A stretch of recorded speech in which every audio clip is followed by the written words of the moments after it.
Welcome, folks, to another episode of That's Anita Live, the talk show dedicated to providing emotional healing to help you create a happier life. This week, we're talking how to crack the code on healthy eating. My guest is in for a rough interview. Her name is Andrea Norelle, a nutritionist here to educate us on how our lifestyles and nutrition go hand in hand. She's a nutritionist that helps the 9-to-5er eat healthy. Yes. I'm a 9-to-5er and nothing I eat is healthy. Really? I get breakfast and lunch out of the vending machine. Oh, no. And dinner comes from the frozen food section. Okay. Okay, we definitely got to help change that. Yes. Okay, so here I am. What's next? So what I really want women or men to really understand when you're working is that this is a lifestyle change. And so everything in your life connects to your eating habits and your choices. Okay. And so nowadays we're very busy, especially if you work 9 to 5. You know, I work those same hours, so I can understand, especially in this area when it's commuting. Yes. You know, we're on the road Traffic at least 2 crazy. hours a day. Traffic is crazy. And so really my focus when I'm working with clients is meal planning. How can we incorporate healthy meals through meal planning into your life, even hour by hour? And it really just takes sitting down and combing through your schedule, combing through what your day is actually going to look like. And, you know, most of us, we're not in the habit of doing that. No. No. Exactly. When whatever is near to me, Exactly. like most people, is even the folks that I know with kids and they're married, still, and they bring their lunch, still somehow they end up either with fast food or something out of that vending machine. Yeah.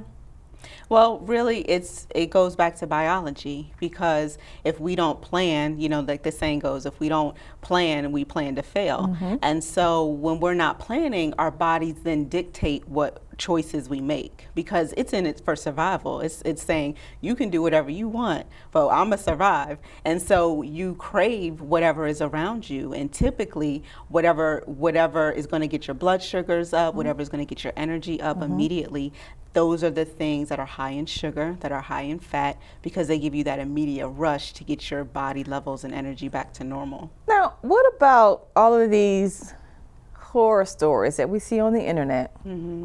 That there is no food, that food as we knew it 20 years ago does not exist today, as far as the nutrition is concerned, because most of the meat isn't grass-fed. It's the food that the animal eats is not natural. Yeah. So then what we get from the animal is not natural, whether it's milk, meat, cheese.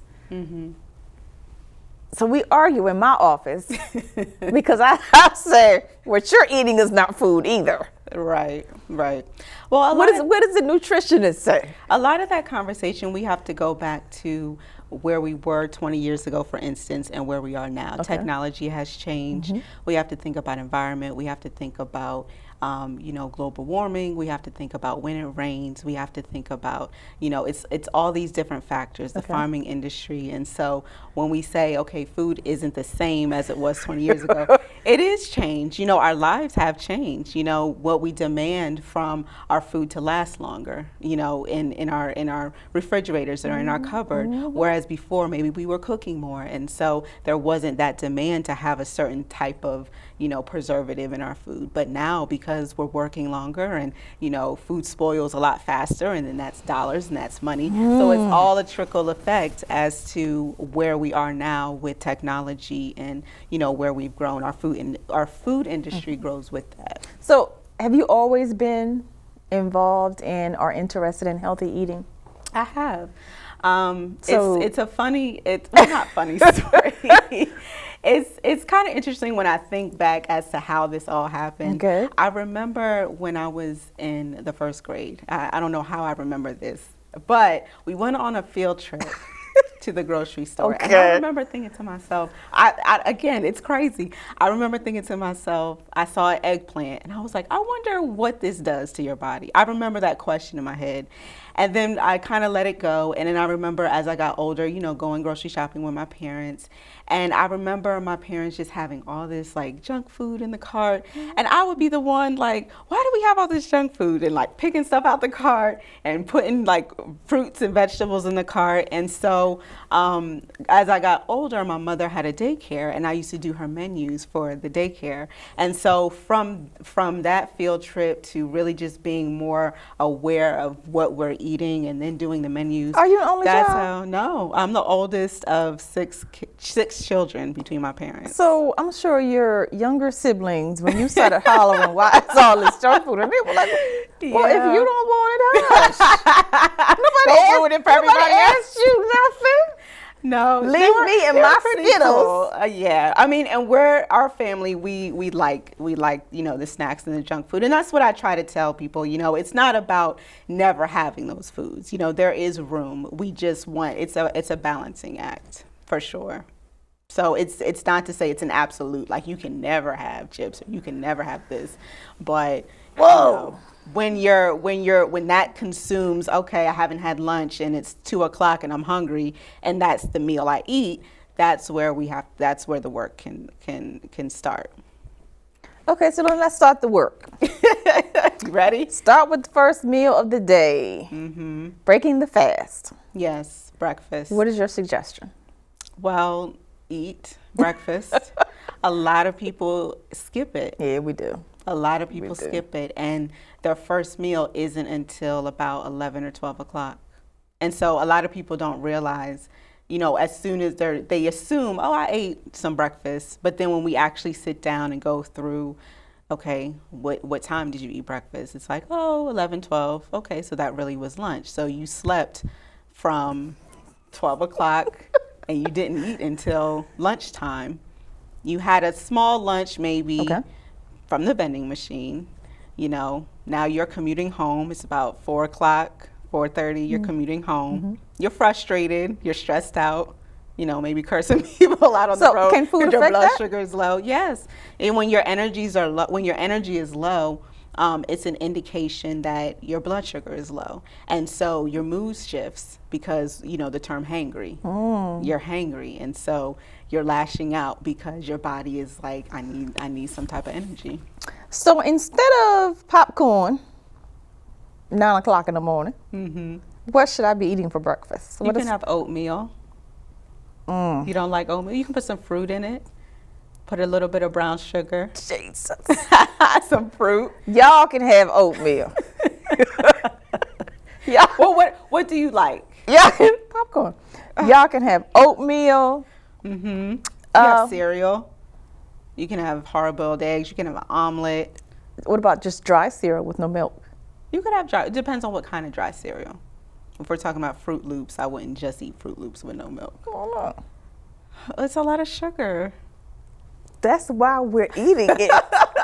Well, you want your meal to be complete. Because what are some cereals that don't have a lot of sugar? Cheerios, Honey Nut Cheerios, Chex, shredded wheat, Ooh. frosted. Even the frosted kind is better than regular Fruit Loops. Okay. You're not feeling it. Okay, and then you mentioned a hard-boiled egg. Or omelet Okay. with vegetables in it to fill you up.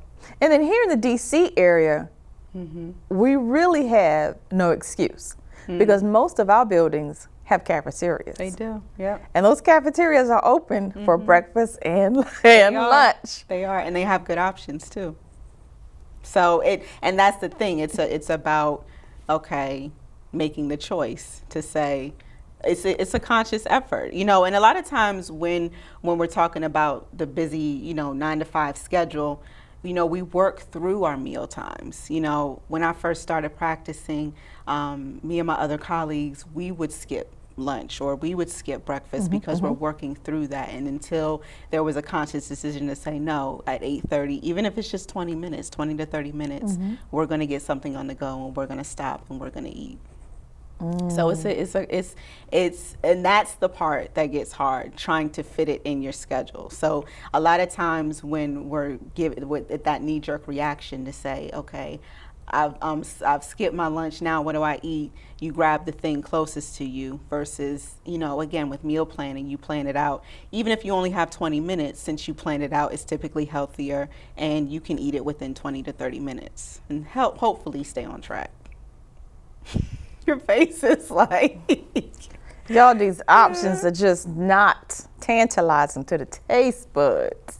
Mm-hmm. And your taste buds can change. I mean, once you get into that habit, it'll change. It'll change. So now let's talk about the mindset shifts for breakfast. Because as you said, most of us don't eat it. Right. And those of us that do eat it do not eat it healthy.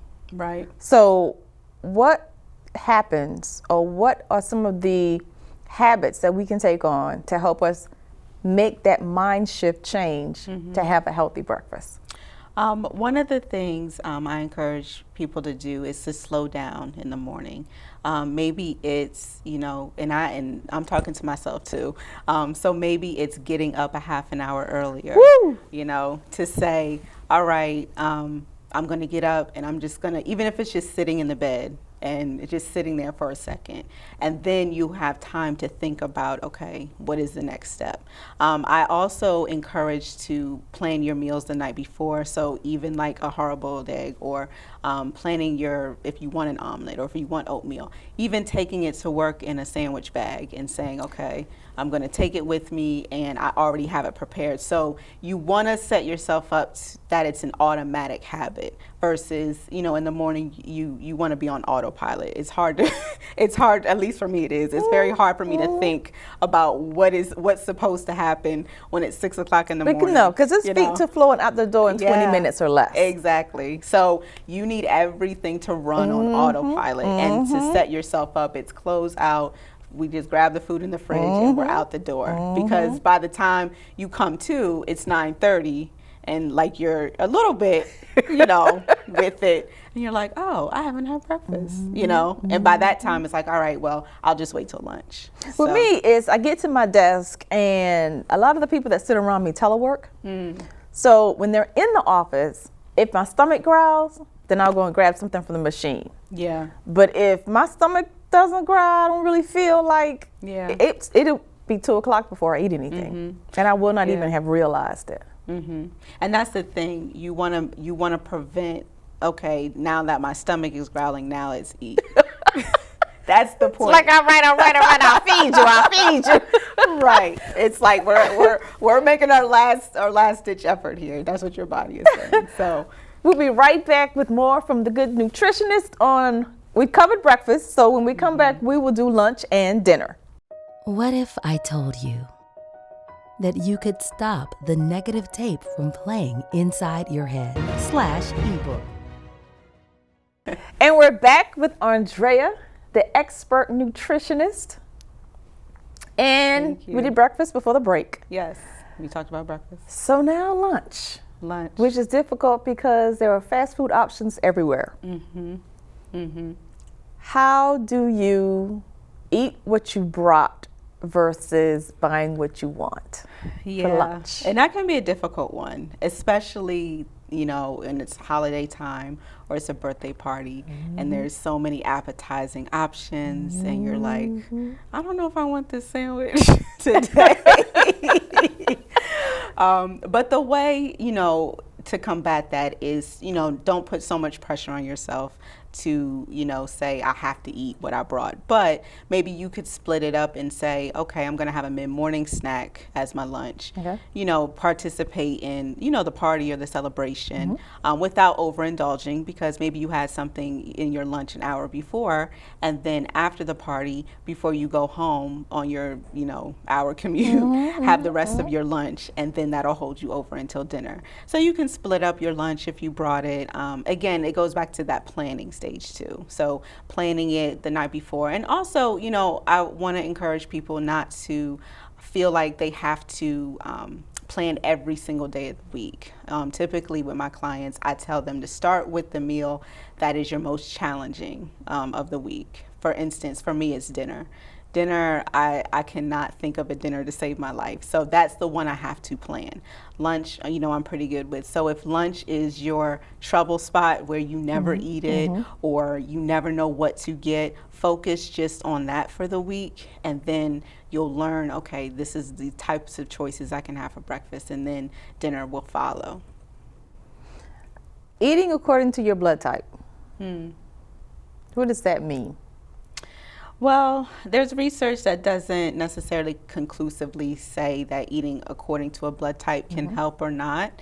It really is just, where we're going in nutrition with, genetic coding to kind of laser pinpoint when it comes to DNA, what are certain types of foods that would work optimally in your body. And so there's various ways to test what types of foods you may be sensitive to when it comes to weight or when it comes to your metabolic panel, so that if we know what foods are causing certain things to maybe be difficult for you, we can then say, okay, why don't you try eliminating this type of food? Even though it may be what we consider to be healthy to everybody else, for your particular body or for your particular DNA, it may not be helpful. So it's not necessarily according to blood type, but more so your overall genetic code. What's it like working with a nutritionist? Working with me? Like I come into you when I say I've got some very unhealthy eating habits. Go. Well, the first thing that we're going to do is we're going to comb through your diet. We're going to comb through your day. And a lot of people, they can be hard on themselves, thinking that they make no healthy choices at all. And I think a lot of the information has us, in our head a lot, and beating ourselves up to say, oh my gosh, I'm not healthy, I don't eat healthy. And so we comb through, okay, what are your choices? And nutrition is very personalized, right? Because we come from different cultures, we have a different lifestyle. Some of us have kids, some of us don't, and so the way we live our lives isn't meant to be a one-size-fits-all type of lifestyle, and so neither is your nutrition. So we comb through your diet, and then we focus on maybe one goal that we're going to work on when it comes to your eating habits. So for instance, if you never eat breakfast, that's the goal that we're going to work on first, and then we can pick apart other goals to say, okay, now that we've mastered that, how can we move on to the next thing? Because we really want it to stick. And so if I tell you do this, and this, and it's not a habit at that point, you might be unsuccessful because it's too overwhelming, and you don't know how to really incorporate it into your daily life. And it becomes difficult, overwhelming, and then I just quit. Exactly. And then that's where the frustration cycles again. What is the average time range that someone works with you? Typically, I recommend about 3 months. And so we have about 2 sessions a month. So within that 90-day period, I work with your physician or your doctor, and we look at different factors. And so we really should see, depending on what your goal is, within that time frame, we see a lot of good changes and habits really formed to carry through. What's your opinion of this newest, latest fad diet, the keto diet? Yes, it's a lot of information. I got 5 people in my office on the keto diet. Yeah, so all from popcorn every day. I know. So I see it a lot. So the keto diet really was a diet, or is a diet, that is meant to treat seizures. We don't know the exact mechanism as to how it works, but the body uses, in the ketogenic diet, the body uses fat as the main source of energy, and it really helps to reduce seizure activity neurologically. There is some research coming out now that it may help with Alzheimer's and different neurological conditions. So that was then. fast forward now, we have seen studies and research to show that it can support with weight management and weight loss. But, you know, just as a lot of fad diets, you know, sometimes information can, you know, come out in various ways and people can run with it. And so, you know, I encourage people, if you are going to follow the ketogenic diet, it is a very strict diet and you should be under the care and supervision of a dietitian and a physician because there are nutritional deficiencies that can develop if it's not done correctly. So like I said, you shouldn't just be willy-nilly randomly doing the ketogenic there are diet. 5 people in my office currently doing the keto diet. And it's, you know, and I know people on it too, it's really education. Like you have to, you know, it doesn't have to be a dangerous diet, but again, if you're not following up with your care. One person started it because of his blood sugar. Okay, he went to the doctor, he was pre-diabetic, so he jumped on the keto. Yeah. Lost a whole lot of weight. So now the other people in the office are saying, see that. right, they see that change in him and they want the same results. Right. Are they guaranteed to get the same results? I wouldn't say it's a guarantee. It's quite possible that they could, but because it's a very low carbohydrate diet, blood sugars do have to be monitored. So if you're somebody that already suffers from low blood sugar, you may need to be more closely monitored if you're going on a low carbohydrate diet, which carbohydrates directly affect your blood sugars. So again, and that goes back to it's personalized, it's individualized. So it's not to say that the results aren't real or that they can't happen. You know, I don't want to promote that you can't do it, but I think it's the safest way. You know, I put safety first. So the safest way is just you need to be under supervision and care because it can get out of hand. Not just selected it off the internet and say, hey, I'll try this one. No. You can't Google all the answers. Okay, so a healthy choice for lunch. So healthy choices for lunch, of course, salad, but you want to add some protein, you know, so you want to do maybe a salad with some chicken, lots of vegetables. That's a really good time if you're not used to eating vegetables or you really don't like fruits and vegetables. That's a really good time to pack them in because they can fill you up and give you that feeling of fullness. You can have leftovers from dinner for lunch.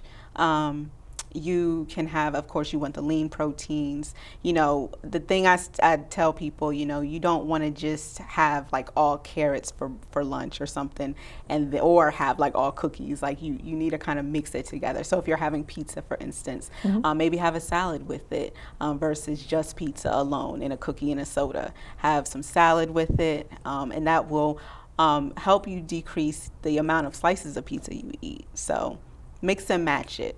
Again, for lunch, I really do push for fruits and vegetables during that time. Yeah. I'm glad we don't work in the same office. Now let's talk about. I don't judge, so let's talk about dinner. Should dinner be the heaviest meal of the day? I don't recommend so because we're slowing down. I recommend lunch your heaviest meal. Dinner, we're slowing down typically. Now, if you know. If you're a person that works out in the evening, that may be a different story. Okay. But typically, you know, we're getting the kids ready, you know, for the next day. We're kind of in the house. We're, you know, in this area, you may not want to do anything after work, after you get home. So we're slowing down. And our bodies aren't as metabolically active when we're slowing down. And this could be any time of the day, depending on your activity schedule. So again, the typical 9 to 5er slows down in the evening. So having something a little bit lighter, you know, it could look similar to lunch, but try to eat your dinner meal at least 2 hours prior to you going to bed. So the same thing, mixing and matching the lean proteins. You could have, you know, a lot of my clients actually like to do smoothies and shakes. You know, some people aren't big dinner eaters. And again, just from my personal story, my dinner, if I don't plan it out, I'm at Chick-fil-A, fast food, I'm somewhere where maybe I'm not supposed to be. But, That's nothing you know. wrong with fast food. But and it depends on the choices that you get at the fast food places. So, you know, it could be a really challenging meal because if you don't plan for it, it's okay. I'm hungry. I just got off $4.95, and what am I going to eat? So, yeah, making it a little bit lighter, but it could be similar to lunch. Now, why 2 hours before bedtime? So that is, again, the metabolic. So your body is slowing down, and you're not readily going to burn it off when you're asleep. And so when you're not burning anything, your metabolism can slow down. So we want to keep our bodies in a, metabolic, we say metabolic burning machine. And so when you're eating and you go right to bed, you're not in that state. So we don't burn as much when we're sleeping, or we don't burn any at all? As much. There is your body is using fuel when you are asleep, but at a much lower rate. So a good, healthy dinner choice would be? I would do chicken. You could do chicken, baked or grilled. You can do a vegetable. There's green beans, broccoli, cauliflower. There's potatoes. We like sweet potatoes, regular potatoes. So those are kind of model it like that. You could have steak, you could have frozen salmon. foods a good choice? Frozen foods are actually a good choice. I like those better than canned. No. I'm talking about the prepared food that's frozen. Oh, frozen foods like TV dinners. Yeah. Well, like you pop it in the microwave and 4 minutes later, dinner is ready. Yeah. They're good. And that's what we were talking about when, we're talking about just environment and lifestyle. But I usually don't like to recommend, even though I like the concept, I usually don't recommend them because they have a very high sodium amount because of the preservatives. And, especially for African Americans, our requirement is much lower than the general population. And that is one way that it can skyrocket almost immediately. And so as hard as it is to decrease your sodium intake because it's in everything, staying away from TV dinners is one of the ways you can just cut out probably about 50% of that intake. So, wow.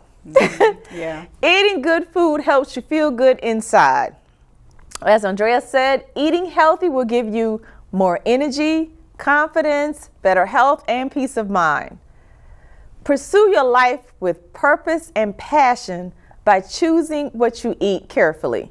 If you want to learn how to connect the dots between your eating habits and its effect on your everyday life, find the Expert Nutritionist on Facebook. Yes. Under Andrea Norelle. Be sure to check out that'sanitalive.com for where and when to see our next episode.